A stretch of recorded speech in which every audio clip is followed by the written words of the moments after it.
जब मैं छोटा था ना, तब मुझे मेरे दादा महाभारत की एक घटना का विवरण किया करते थे।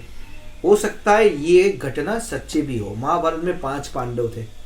आप जानते ही होंगे, पांचों के पांचों बहुत ही शक्तिशाली थे, अपने अपने विषय में माहिर थे, पांचों के पांचों। तो एक दिन क्या हुआ, दोपहर का टाइम था। पांचों भाई खाना खाने के लिए बैठे थे। माता उनको खाना दे रही थी। तब एक दासी आई। उसने माता से सवाल किया कि माता, आपके पांचों के पांचों बेटों तो बहुत ही शक्तिशाली है, लेकिन इन पांचों में से सबसे शक्तिशाली कौन है? अब भीम जो था वो बहुत शक्तिशाली था, उसमें बहुत बल था, तो उसे तो था मेरा ही नाम लेंगे माता, मेरे से शक्तिशाली तो इन पांचों में कोई हो ही नहीं। उसे ऐसा अभिमान हुआ करता था। और आप जानते हैं, अभिमान तो किसी का नहीं टिकता। जो बाहुबली होते हैं वो कभी अभिमान नहीं करते हैं। जो अपनी शक्ति पर अभिमान करते हैं वो सर्वशक्तिमान नहीं होते कभी। तो उसको खाना हजम नहीं हुआ, उसने खाना नहीं खाया। दूसरा दिन हुआ, दोबारा खाना खाने बैठे। दासी आई। दासी ने वही सवाल किया, माता कल आपने नहीं बताया था कि पांचों में से कौन शक्तिशाली है, चलो आज ही बता दो। माता दोबारा से मुस्कुराई। उन्होंने जवाब नहीं दिया।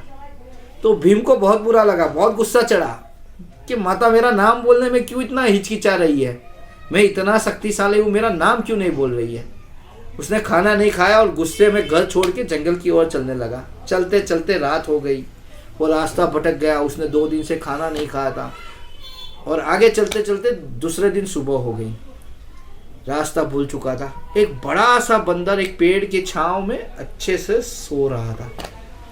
भीम को आया गुस्सा, मैंने 2 दिन से खाना नहीं खाया, मैं इतना परेशान हूँ और ये इतना आराम मजे से सो रहा है। उसने एक पत्थर लिया, इतना उसके ऊपर डाला तो वो बंदर के पेट पे गिरा। बंदर ने ऐसे किया और बोला, ए बच्चे चल सोने दे, काकरी चाला मत कर।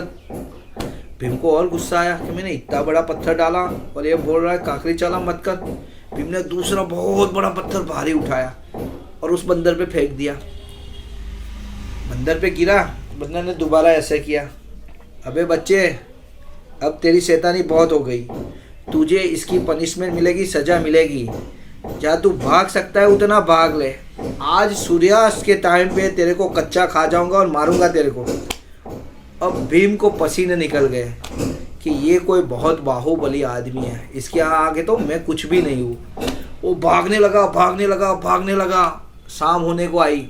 पीछे मुड़ के देखा तो पहाड़ों जितनी फलांग लगते लगते सूरज के अंदर उसको एक आदमी चलते हुए दिखाई दिया, बंदर। वो बोला अब तो गया मैं, इससे बचूं तो कैसे बचूं। जब आपकी ऐसी हालत होती है ना, तो आप किसी का भी सहारा ले लेते हो।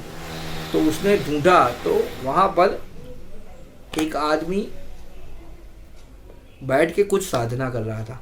तो वहाँ गया, बोला महाराज मेरे पीछे एक आदमी पड़ा है जो मेरे को मार देगा, आप मेरे बचाव करो। उसने बोला कुछ नहीं, मेरे पीछे छुप जा चल। तो जब आपको डर है ना, तो आप उस पर भरोसा कर ही लेते हो। उसके पीछे बैठ गया, उसे जानता भी नहीं था कि कौन है क्या है। फिर वो बड़ा सा बंदर आया। उसने पूछा कि महाराज तूने किसी बच्चे को देखा यहाँ पे? उसने बोला हाँ देखा। कहाँ है? नहीं मेरे पीछे तो है। अब भीम तो घबरा गया कि ये मेरे को बचा रहा है या मरवा रहा है। पीछे बिठाता है और उसको बोलता है पीछे ही है। जैसे ही वो बंदर भीम की ओर बढ़ा, उसके 2 हाथ नहीं थे, कटे हुए थे। वो जो आदमी बैठा था उसके हाथ नहीं थे। उसने 2 हाथों के बिना वो बंदर को पकड़ लिया और ऐसे उठा लिया। फिर उसने बोला बच्चे जा आराम से तेरे घर चला जा, जब तक तू घर नहीं पहुंचेगा ना, ये 2 हाथों में से ये यहाँ से नहीं निकल के कहीं जाएगा। जिसके 2 हाथ कटे हुए हैं वो इसको ऐसा बोल रहा है कि जा तू घर चला जा, ये यहाँ से नहीं छूटेगा। तो वो कितना शक्तिशाली होगा। भीम चला तो गया, बाद में उसको ख्याल आया कि मैं इतना शक्तिशाली, इतना बड़ा पत्थर डाला। वो बोलता है काकरी चाला मत कर, इसको इसने हाथ में उठा लिया, हाथ भी नहीं है। तो ये कितना शक्तिशाली, और ये इतना शक्तिशाली तो इसके 2 हाथ ही नहीं है, तो वो काटने वाला कितना शक्तिशाली। वो पूछने के लिए वापस गया कि महाराज एक विनंती है, आप इतने शक्तिशाली हो, फिर भी आपके 2 हाथ किसने काटे? तो महाराज ने बोला कि इस पृथ्वी पर 5 पांडव है, उसमें अर्जुन नाम का जो पांडव है उसने शब्दवेदी बाण लगा के मेरे 2 कांडे काट दिए थे। जिस दिन वो 5 में से एक मिल गया ना, उसको छोड़ूंगा नहीं।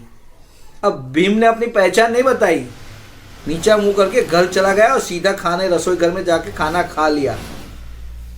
समझ गए ना आप? तो कभी भी अपने को सर्वशक्तिमान नहीं समझना चाहिए, अपने सामने वाले को कभी कमजोर नहीं समझना चाहिए। जो कमजोर दिखते हैं वो कभी कभी सर्वशक्तिमान होते हैं और वो अपना प्रचार नहीं करते। तो हमें भी जीवन में यही करना है, अपने को कमजोर ही दिखाना है। धन्यवाद।